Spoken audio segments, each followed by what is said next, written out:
Uh, we had a cabinet meeting today, and 6 formal items were taken up in the cabinet meeting. Most of the decisions are quite simple, so there's not much complications.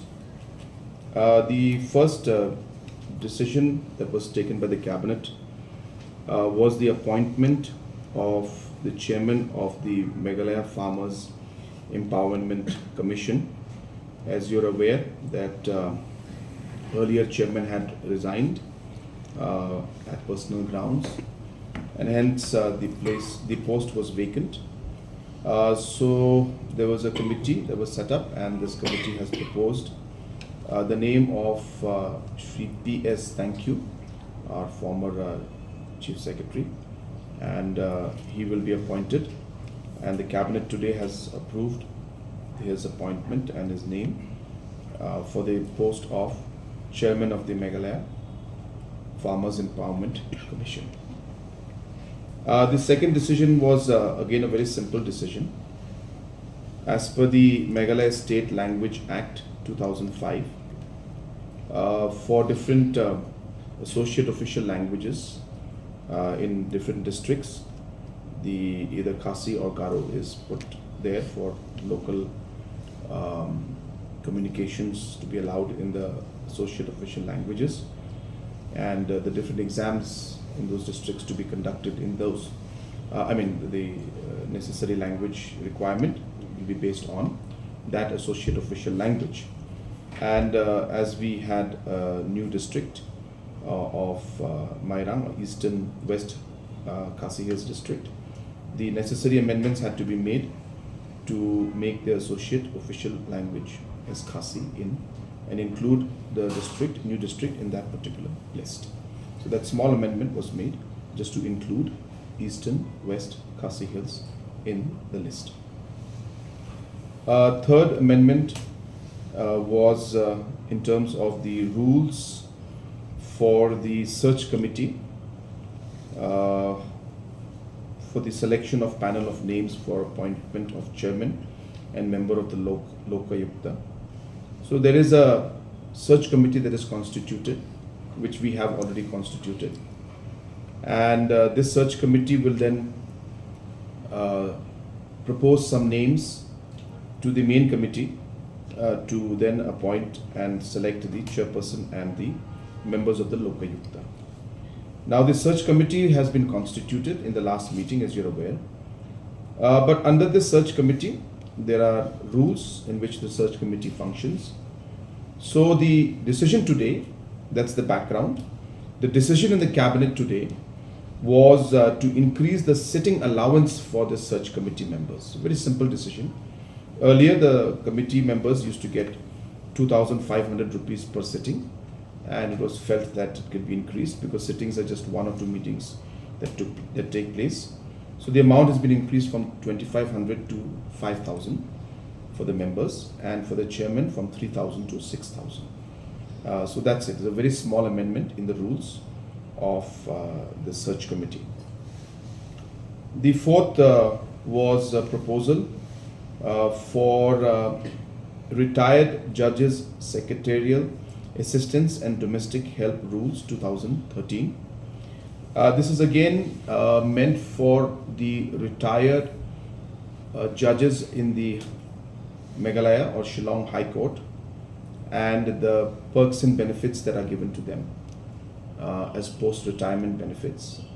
And there was a proposal that was sent from the judges themselves, and even the past judges have requested the state government to enhance some of the benefits to them. And the proposal was specifically meant for some allowance in terms of electricity, some allowance in terms of mobile connectivity and internet, and some allowances in terms of petrol and petrol expenditure. So these 3 requests came in, and as per the request made by the judiciary and the judges themselves have written to us, we have increased the amount. So in electricity, 1,000 units per month has been agreed to be reimbursed, in terms of POL, 100 liters per month. All this is as per Meghalaya rate, of course.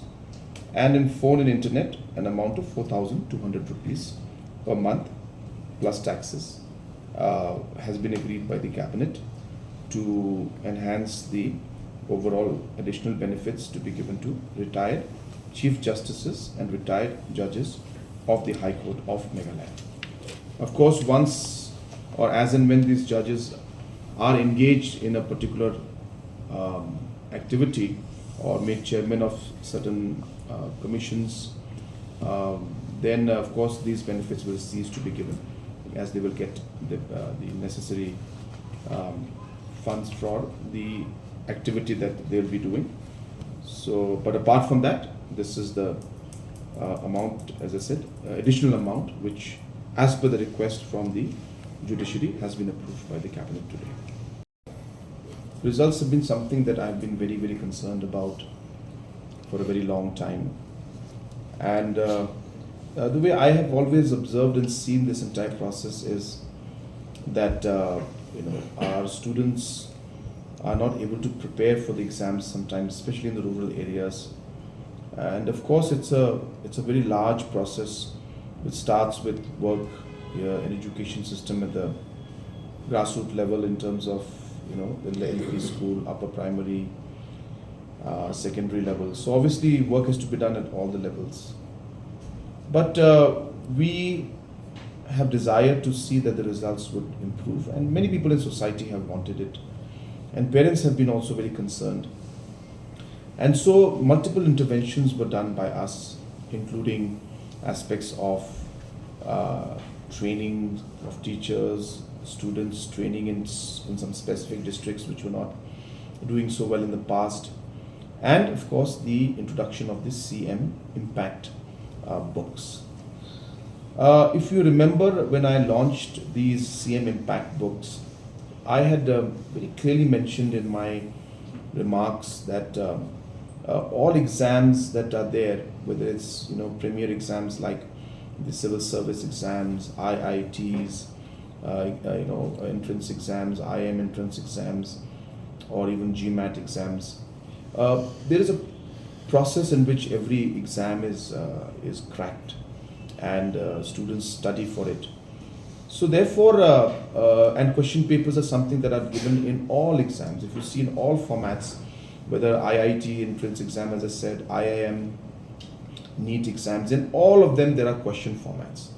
And therefore we took a page from there and we decided that we should give a question format to the students so that it allows them to structure the actual question and be able to figure out the answers and be able to really relate to the question. So that is really what the purpose of this was, and we're very happy. I tell you, I'm one of the happiest persons when this happened. I was telling some of my friends, I was telling my wife that among all the results in terms of the overall response and the outcomes that I have seen in the last 7 to 8 years, this may be one of the most satisfying and happy moments for me in terms of seeing the kind of results that have come. And the reason I say this is because you have to imagine that a child in class 10 who's just starting his or her life has to fail an exam in class 10, and that could be maybe the beginning of the end of the dreams that he or she may have had. And it really used to bother me to see that our children are not able to clear the metric exam and we were not able to help them. So to answer your question, yes, people will say things. I have no comments on what people want to say negatively, but I look at it from that child's perspective, and I'm happy to see that we've been able to make a difference in those child's life, in their future, where they'll be at least able to follow their dreams. Things will always be tough. Things will always be competitive. This booklet is not going to make them the IAS officers immediately as they wanted to be. They have to work hard for it. But at least they'll be able to move forward at a certain level and have the necessary qualifications. Coming to the aspect of issues of understanding the subject, understanding the content versus answering the questions, these aspects will always be there. At the end of the day, we have to realize that no matter what booklets we provide, no matter what questions we give, it is ultimately the students who have to work hard. So I don't in any way give or take any credit, and that's the reason why, if you've noticed, I have not made any statements when it came to this, because at the end I believe that it is the hard work of the students. I give credit to the students. They have worked hard, they have spent time. Even if the booklets are there, it does not mean you'll automatically learn everything just by seeing the book. You have to study. We only allowed the system to be structured in a manner that would make it easier for them to study. And there's nothing wrong in that. Because at the end of the day, the student will have to study those questions. They will have to work hard. But as I said, we structured it better for them. They worked hard, they studied hard. I must congratulate all the students who have passed. And I encourage those also who didn't make it, that this is not the end. You continue to work hard, you will be successful in the exams. And I wish all the students the very best. Having said that, we have challenges, because now that the numbers have gone up, we need more higher secondary schools, and courses have to be given. We have already started discussions in that aspect also. And we are talking to many of the secondary schools who have the desire to open up higher secondary, whether it's government or private or government aided schools. And in all of them, we are working and discussing with them to have more courses for the higher secondary admissions. And I want to tell the students that yes, we may all want to be in the premier institutes, but then there will not be space for everybody in the top institutes. So we'll have to be flexible. There will be room for everyone, but there will not be room for everyone in only those institutes which they want to go to. So obviously, there's going to be different options that are there. And hence, I urge the students, like we all do for college admissions in our time also, that you should have option A, option B, and option C. Apply in all. And then even if you're not able to get your option A, whatever options you get, don't discontinue your studies and continue your studies within the higher secondary level. So that's my message to also the students. And once again, I congratulate all the students who have done an excellent work and hard work to achieve the success that they have achieved in their class 10 exam. Yes, there are many things that we want to do. In fact, I did not share with you today, but we had the second or third round, you can say, of the presentation from the education department as an informal item today, and more details have been shared with the cabinet and with us regarding the complications that the education department faces. So education is a very, very complicated subject, not in terms of only the education in terms of the different educational aspects, but the different categorizations and the numbers that we have.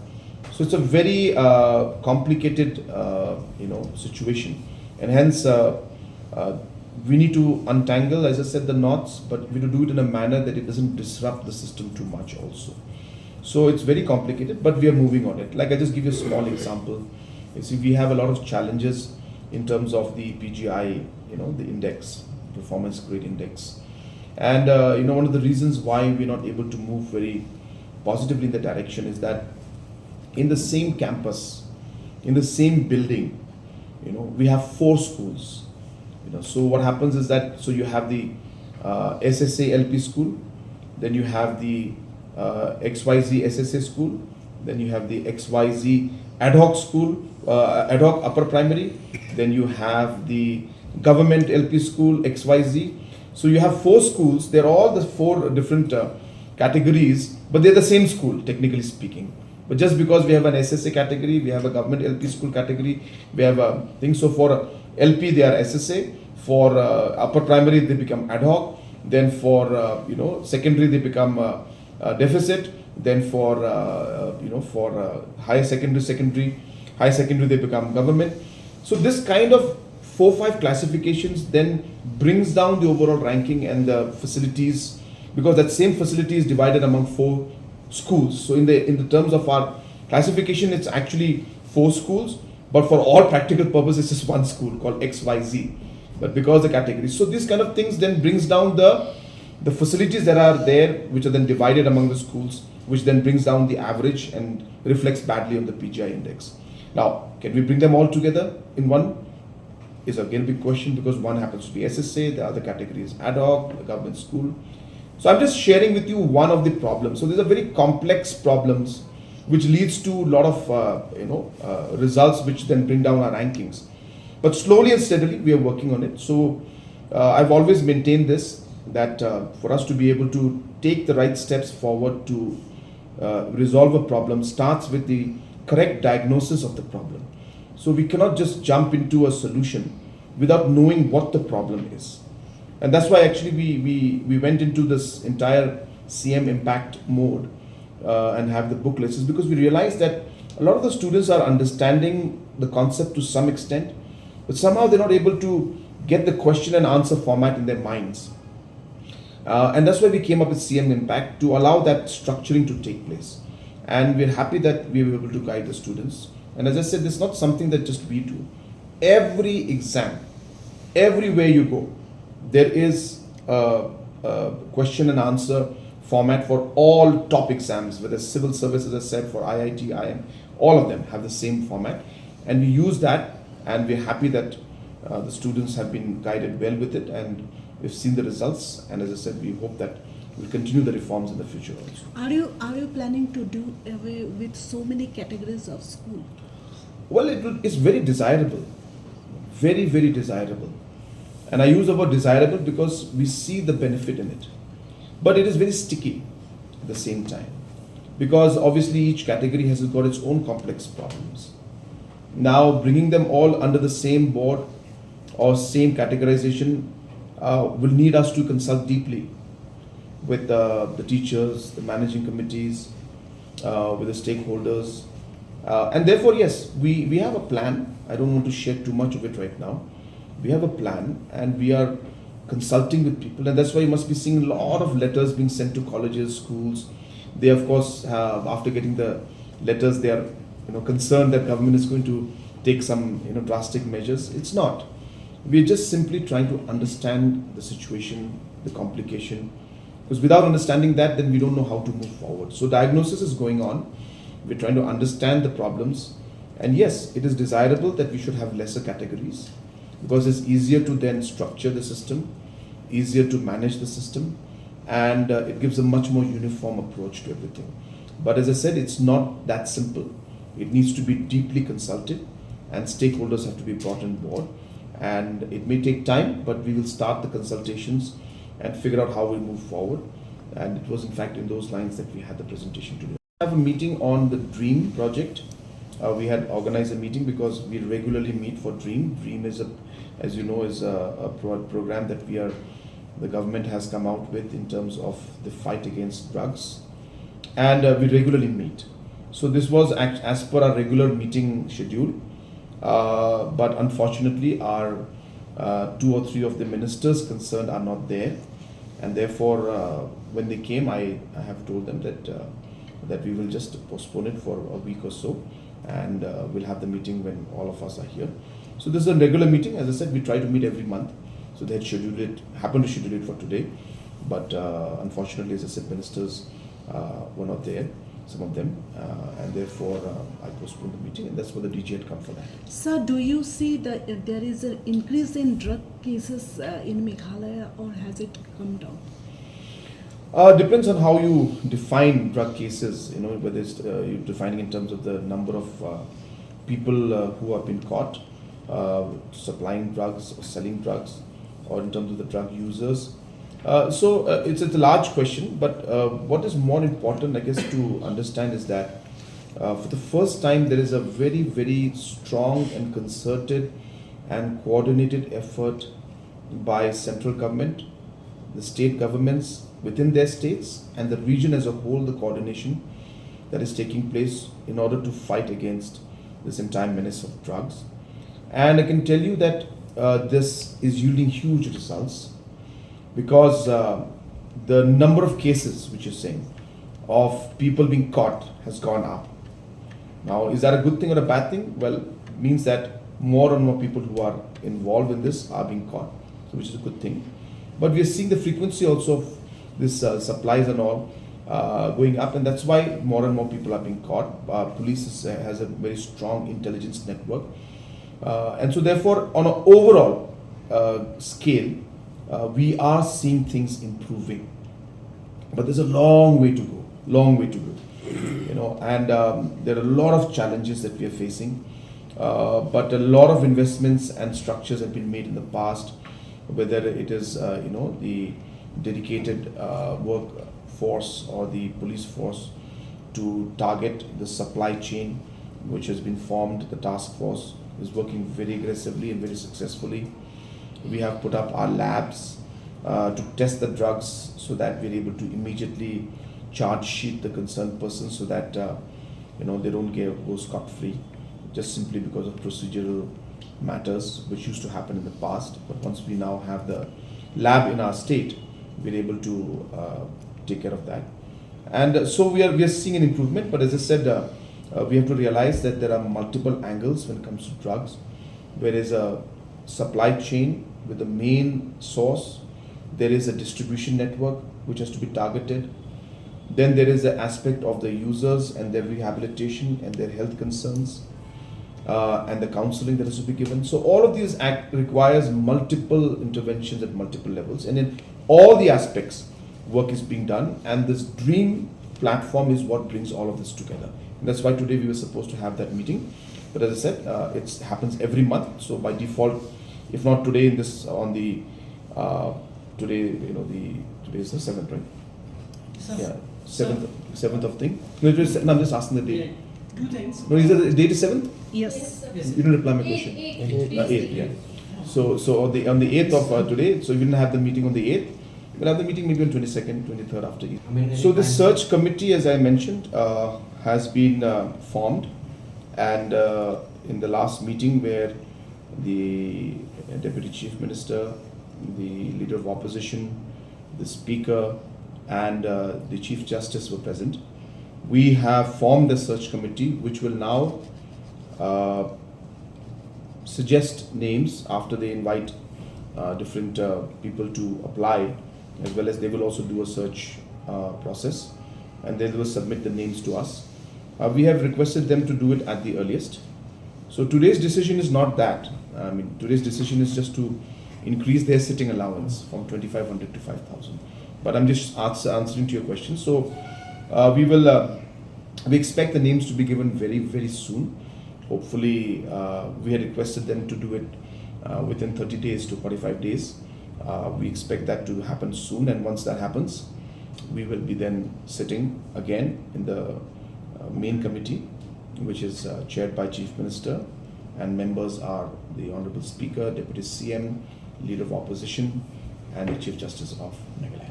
Who is the chairman of this search committee? The chairman of the search committee, we have in fact already announced, we have already informed. It's a 5-member committee. I don't have the details with me right now, but a former IAS officer, Mr. Peter Dakar, is the chairman of the search committee, and there are members from different sections of society, including one retired district magistrate, district judge is also there in that search committee, and some other individuals. I don't have the details with me right now. And in this benefits for retired judges, what was the benefit that they enjoyed earlier? I don't have the full details with me right now of all the benefits that they had enjoyed earlier. If you give me 2 minutes, maybe I'll be able to get out the information. But earlier there were benefits in terms of a secretarial staff that was given to them, and others, small amounts for other benefits, which was amounting to roughly about 40,000-50,000 rupees. I don't have the exact breakup with me right now, but I can send it to you. And over and above that, as I said, they have requested for these other small benefits in terms of electricity, POL, and internet. and after going through it, we have rationalized it, and we've agreed to the amounts that I've just informed you today. Is the decision of the cabinet to approve the Meghalaya Witness Protection Scheme 2025. Basically, it's not really a scheme as such, but that's how the nomenclature goes. And this basically, as you're aware, that the new laws, that the three new laws of BNS, BNSS, and BSA have been implemented by the center and the state governments. And in this new laws, there is a provision for protection of witnesses, and a complete mechanism has been included in this entire process and the laws to protect, and a system to be created to protect witnesses. And based on that, we have approved this the rules for the Meghalaya Witness Protection Scheme 2025, and there are many details, of course, for it. I will not be able to go into all the details, but just to give you a basic idea that it is in every district level there will be a committee which will be headed by one of the district magistrates. There will be members from the administration in it, and they will decide on the basis of the level of threat and the need to give different kind of protections to the witness. Protections could be in the form of security, in terms of even anonymity, in terms of being able to give their witness or their entire statement on camera, and so on and so forth. So different provisions are there on the different protections, and it's been defined in the rules. But as I said, the basic idea being that these provisions are there in the new laws, and every state has to come out with these different schemes. And today the cabinet has approved the Meghalaya Witness Protection Scheme 2025 with the objective of giving necessary protection to witnesses in different cases. The last decision that was made by the cabinet today, again a very simple decision, was basically the amendment of the Meghalaya Housing, Engineering and Technical Service Rules 2017 of the principal rules for the housing department. Again, this is a very simple decision, as there was some additional posts that were created by the housing department for the overall execution of different works and responsibilities. Those different categories had to be included in the service rule, and so the service rule was amended to include those new categories of employees and staff that were introduced by the housing department, and that was the amendment that was made in the rules. So there's not a major change, and of course all these have been vetted by law department and personnel department and finance department. So these were the 6 decisions that we had today in the cabinet. So in fact, it's a very unfortunate and a very sad information that we received yesterday, that one of our very senior officials, Mr. Razi, had passed away in Uzbekistan, where he was on a personal trip with some other colleagues from other state officials. Some other officials and officers were there on a purely personal visit. They were there to holiday, and this happened as per the information I have received. I do stand corrected if there is any more details that I missed out. But the information we received was that in the morning there was no response from his room, and so they had to break the door open, and then they found his body. And the information that we have received, that's the preliminary information, that it is a heart attack, and it happened in his sleep, most likely. And we found him in the morning, or rather, his colleague found him in the morning, along with the hotel officials. And it is, in fact, a very, very big loss, I should say, for the state. I want to share with you that Mr. Razi, who was an officer from the railway services, had come on deputation to Meghalaya about 4 years back. And seeing the kind of capacity he had, the then additional chief secretary, who is now the chief secretary, Mr. D.P. Walang, had proposed and suggested to me that he could be a good candidate to lead the Jal Jeevan mission as a mission director. And we appointed him as mission director at that point in time, which he executed things very well. And under his leadership, the Jal Jeevan mission, in fact, reached heights that we could never imagine. And we were able to really move fast. Challenges are always there, but overall, if you look at the performance, things were very, very positive and very satisfactory. And we had requested Government of India, because his 4-year term was over, I requested the Honourable Minister for Railways to extend by 1 more year. The provision is there, and if the board agrees, then he can be extended for 1 more year. And we just received, in fact, last week, about 3-4 days back, we had received the communication that his extension has been agreed, and that he can stay in Meghalaya for 1 more year, so that we can complete the Jal Jeevan, and all the problems that are there, we can resolve them.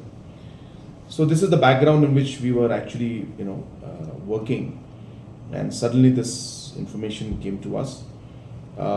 His Mrs., his wife, who is of course an officer in the central government, has also, I'm told, gone to Uzbekistan to bring back his remains, and they should be reaching maybe this evening, late evening is what I was told, and the family will then go ahead with the necessary different different steps to complete the last rituals and other formalities that have to be done. So that will be tomorrow. So, but it's a great loss, and we are all very, very shocked with the news of his demise. Uh, There is a lot of criticism against the. Mr. Amit No, Shah. I know, Minister, but I'm just asking where did I meet him? Which Delhi, sir. I didn't meet him in Delhi. Oh, we met in Guwahati. Yeah, sorry. Yeah, Guwahati meeting. Guwahati meeting we had. That was the last meeting, last time I met him. I have not met him after that. In the Guwahati meeting, basically it was a review meeting to see the implementation of the BNS, BNSS and BSA, the new laws. And the Honorable Home Minister has been taking these reviews of all the states. So he decided to have the joint review of northeastern states, and it was a very, very important exercise, because there are so many aspects which need to be implemented by different states to ensure the complete implementation of these different laws that have come out. So that review took place that day. So there wasn't much scope for any further discussion. So we only discussed those issues, and each state had given presentation on what steps they have taken, what steps are pending. There's a long list of things, and in fact today's decision that we took was one of the issues that was flagged for Meghalaya, which was the Meghalaya Witness Protection Scheme. And so some states have done it and some have not. So the issue was flagged that Meghalaya has not come out with the Witness Protection Scheme. And based on that meeting, today we have passed it in the cabinet today. So on and so forth. That was the main agenda, and it was a very, very detailed meeting on this issue itself. So there was not much scope of further discussions, and meeting went on for almost 5-6. I don't know the exact status. I'm sorry, I've not gone into the running of it. But it was, as far as the information that I have received in the past, that this was the first of a kind in the country, and it was launched. And the reason why we were very, very bullish about this is because the technology that was being used, at the same time the transparency which was being maintained, we strongly felt that this could possibly be the future of lottery in the country. And with so many complications that are coming up, so many areas where different aspects of the functioning of lottery was not maybe to the optimum level that one would want, we felt that technology intervention in this kind of a system would be fresh kind of a way to move forward. But of course, all of this comes with its legal challenges also. So there were some cases that were being fought. Again, that's between the different, players and the different operators, I should say, not players, the different operators, and that too with different states, not just in Meghalaya, but some other operator operating in a different state in the country. So there were a lot of court cases, and I'm told that those court cases some of them are still going on. So I hope that the resolution will take place. And as I said, this was being done in terms of, number one, creating more transparency in the system, more confidence, use of technology, and obviously we were hoping that this would lead to more revenue also for the state of Meghalaya. But as I said, it's a massive sector with so many state governments having separate laws and rules, and therefore it hit a legal hurdle, and that's what's happening right now. So let's wait and see. I hope that it will be resolved. Sir, we have seen that nowadays cybercrime is. My take on this is very simple. Number one, even during times of war, there is always an unwritten code that the armed forces of any of the countries never attack the hospitals. I'm very disappointed, I'll tell you, to see that the operations of hospital, were kind of interfered with, and whatever the reasons may be. At the end of the day, if you do something like that, it is the people and the patients who suffer. And from any point of view and all humanitarian point of view, this is something that is unacceptable. I'm very clear on that. There can be issues, there can be differences, there are ways to resolve it. Whether it's a state government, whether it's a central government, or whether it is the concerned institute, has never shied away or closed their doors for any kind of discussion to be done on any issue. And we have proved it and shown it in the past also, and will continue to engage in the future. But to intervene and to kind of disturb the functioning of a hospital has not been done in the past. And this is something, as I said, I don't agree with. And accordingly, as I said, the police has taken note of it from a law and order point of view. The case has been registered, and the police is taking steps as per law and as per proof that is there. And we will take necessary action on that. As I said, we have never stopped any discussion or any issue. I'm not saying that the issue raised is not important or is important. But as I said, that does not justify interfering in the operations of an hospital. And if there are concerns, then there are other ways to discuss and address it. But stopping the operations of a hospital, you see, we are concerned. We're concerned about the issue in Nehu. And mostly I'm concerned about the students. There are issues from both sides. We have tried to understand those issues, tried to reach out to different stakeholders, either me directly or through somebody in the system. When I say system, means the government. And tried to see how we could resolve the issue so that Nehu can function in a smooth manner. And as I've mentioned again earlier, that Nehu is an autonomous body, directly functioning under the Education Ministry, Government of India, and appointments of the Chancellor are done from the President's level. So therefore, all these complications are there where state government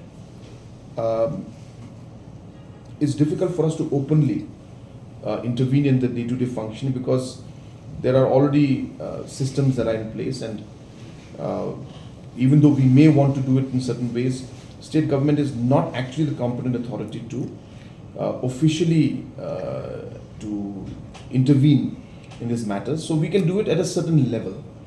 So number one, as I said, are we concerned? We are very concerned. And are we intervening? We are not directly intervening because we are not the competent authority to do that, but we are engaging. We're engaging. We are talking to people. I have personally gone to meet the students. Of course, when I went to meet them also, some of them took it otherwise when I said that I have not come as Chief Minister, because I wanted to share with them that I've come as a citizen, as a leader, as a person who would like to help.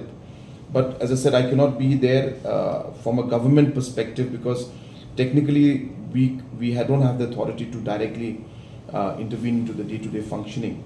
But we can engage, as I said. And so my purpose was engagement, and I'm concerned. I engage with the students. I'm engaging with the unofficially and informally with certain staff and faculty, other political leaders as well as bureaucratic officials are also engaging. So we are finding a way. We're trying to see how we could bring the different stakeholders together to resolve this issue. But as I said, we're not very sure how things are moving forward. I'm engaging with Government of India. I speak to Honorable Education Minister on a time-to-time, on a basis, and update him and request that we can find a way to resolve. So they're doing their best. But I again urge everybody that yes, there could be complications, but we need to find a way to come together and resolve it in the larger interest of the student fraternity and the students of the state, and especially after my discussion with the different civil society members in Tura, I had shared with them that we will be forming a committee at the state level to discuss not just the Garo Corp Labour Corp Memorial, or the Cenotop as we call it, but also to broaden the overall discussion on different aspects of the Garo Labour Corp issues, whether it is the issues of more historic data information that is available, say in France or other places, or the history behind it, documenting it, even documentation of other cultural aspects. So with that idea and concept of broadening the entire thought process on this, the government has come out with a committee headed by Mr. Marcus N. Marak, the Honorable Minister for PHE, and different members of society and civil society as members of this committee, and obviously from the government side, and to really go into the details of all of this and how to move forward. And in the process, while this committee is going to work, yes, we have realized that since this committee has been formed, it will be most appropriate to discuss the different aspects and concerns. And so in the interim, we have asked that all activities be stopped. This committee will be meeting, I am told, sometime around maybe 14th, 15th or something within this month. Very soon they're meeting. I don't have the exact date with me, but possibly on 14th, 15th. But if the Holy Week and other Easter services and all are there, then maybe I think after Easter, I think the committee and the chairman will discuss and take a call. But they will discuss, and all aspects of the cenotop in terms of the design will be discussed in that committee, and how we should move forward. And as I said, what is most important to us is that this Garo Labour Corp Memorial was in a way forgotten, and there was no efforts to really, improve on it. So it was with that idea that this whole concept had come up. Of course, there were some concerns that were raised. So I've always stressed that we're doing this for the people, we're doing this for the society, we're doing this for the memory of those labor corps that had gone during the World War. And therefore, it is most appropriate for us to keep the sentiments of the people, especially the families, in mind. And therefore, we'll move forward in collaboration and discussion with different stakeholders of society. But it's something that I would like to see should be complete and done in a proper manner, and the necessary overall respect that should be given, should be maintained. And I'm sure that this committee headed by Mr. Marcus and Mara will definitely look into all those aspects along with the different stakeholders. Excuse me, sir. Yeah, Can I ask one? please, 10 more questions. Yeah, sir, you have launched this easy lottery in Delhi, these 50 crore